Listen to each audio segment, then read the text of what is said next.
Reading The Garden of Happiness by Erica Tamer.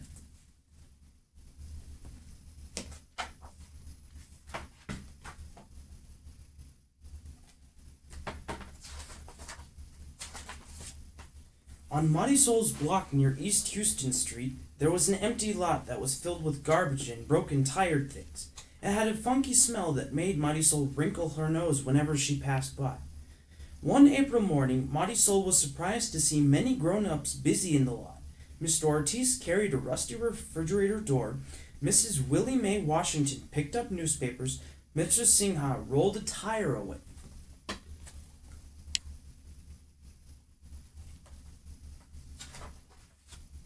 The next afternoon, Marisol saw people digging up stones.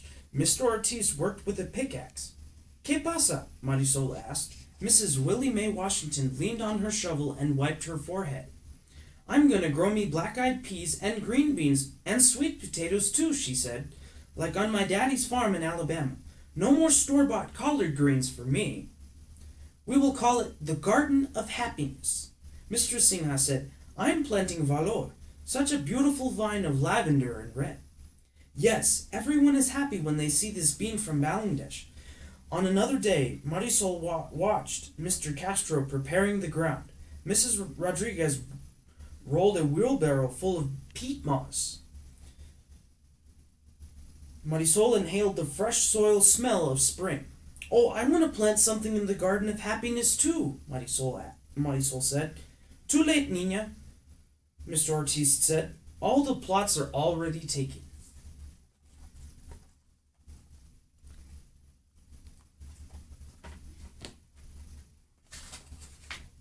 Marisol looked everywhere for a leftover spot, but the ground was crisscrossed by markers of sticks and string. She looked and looked. Just outside the chain-link fence, she found a bit of earth where the sidewalk had cracked. Mira, here's my patch, Marisol called. It was no bigger than her hand, but it was her very own. She picked out the pebbles and scraped the soil with a stick. Marisol noticed a crowd of teenagers across the street from the lot. They were staring at a brick wall. It was sad and closed up without windows for eyes. Marisol crossed over to ask what they were doing. City Arts is giving us paint to make a mural on the wall, a girl told her. What will it be? Marisol asked. Don't know yet, one of the big boys said. We haven't decided. I'm making a garden, Marisol said. I haven't decided either. About what to plant. In the Garden of Happiness, the ground had become soft and dark. Mr. Castro talked to his seedlings as he placed them in straight rows. Come on now, little baby things, grow nice and big for me.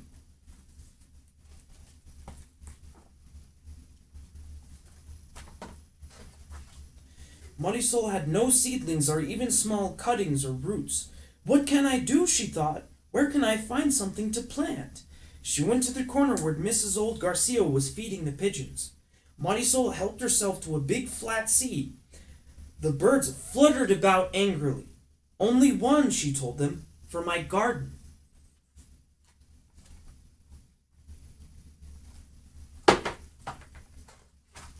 Marisol skipped back to her patch. She poked a hole with her finger, dropped in the seed, and patted the soil all around. And every single day that spring, Marisol carried a watering can to the lot and gave her seed a cool drink.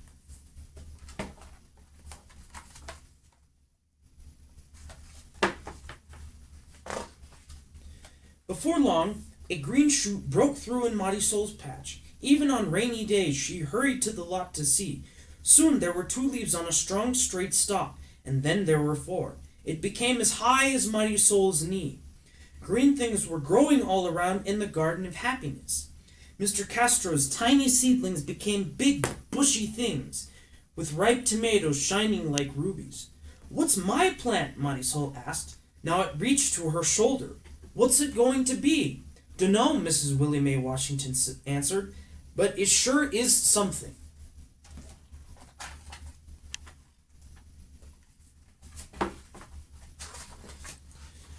Marisol pulled out the weeds in the late afternoons when it wasn't so summer hot.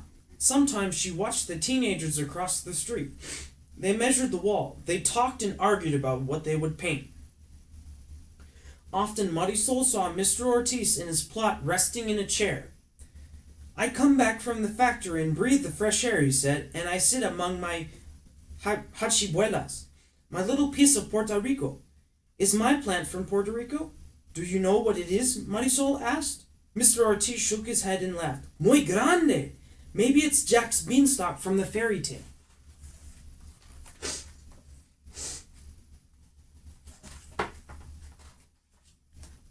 By the end of July, Marisol's plant grown way over her head, and then at the very top, Marisol saw a bud. It became fatter every day. She couldn't wait for it to open.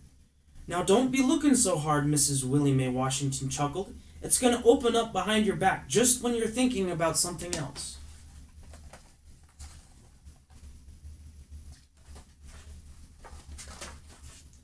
One morning, Marisol saw an amazing sight from halfway down the block. She ran the rest of the way. Standing higher than all the plants and vines in the garden was a flower as big as a plate. Her bud had turned into petals of yellow and gold. A sunflower, Mrs. Anderson exclaimed as she pushed her shopping cart by. Reminds me of when I was a girl in Kansas. Mrs. Mahiwaska was rushing on her way to the subway, but she skidded to a stop. Ah, so pretty in the fields of Poland. Old Mrs. Garcia shook her head. No, from Mexico. They were bring joy to the roadside. I guess sunflowers make themselves right at home in every sun-kissed place on earth, Mrs. Willie Mae Washington said.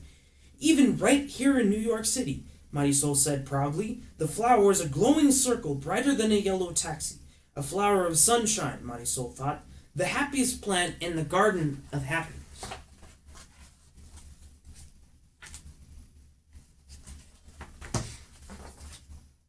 All summer long, it made people on the streets stop and smile.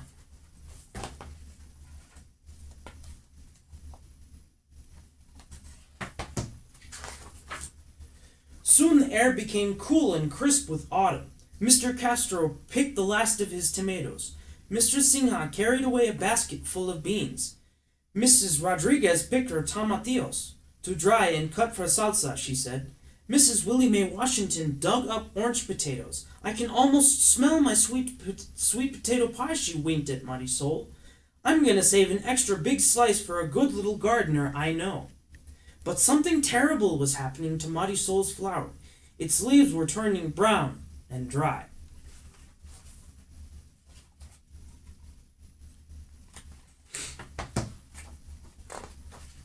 Marisol watered and watered until a stream ran down the sidewalk, but her flower's leaves began to fall. Please get well again, Marisol whispered. Every day, one more golden petals curled and faded.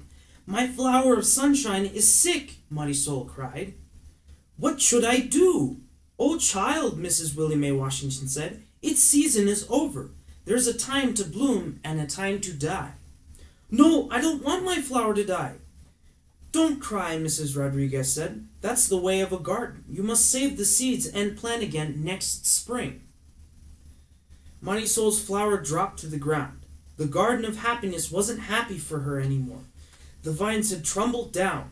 The bushy green plants were gone. She collected the seeds and put them in her pocket, but spring was too much far away.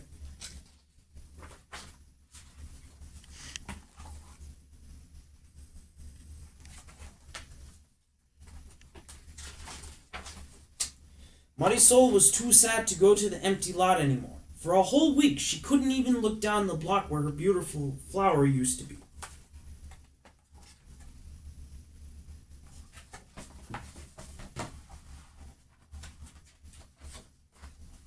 Then one day, she heard people calling her name. Marisol, come quick! Marisol, apúrate! Hurry! A golden haze shone on the street. There was a big crowd like on a holiday. Music from the bodega was loud and bright, and what she saw made Marisol laugh and dance and clap her hands.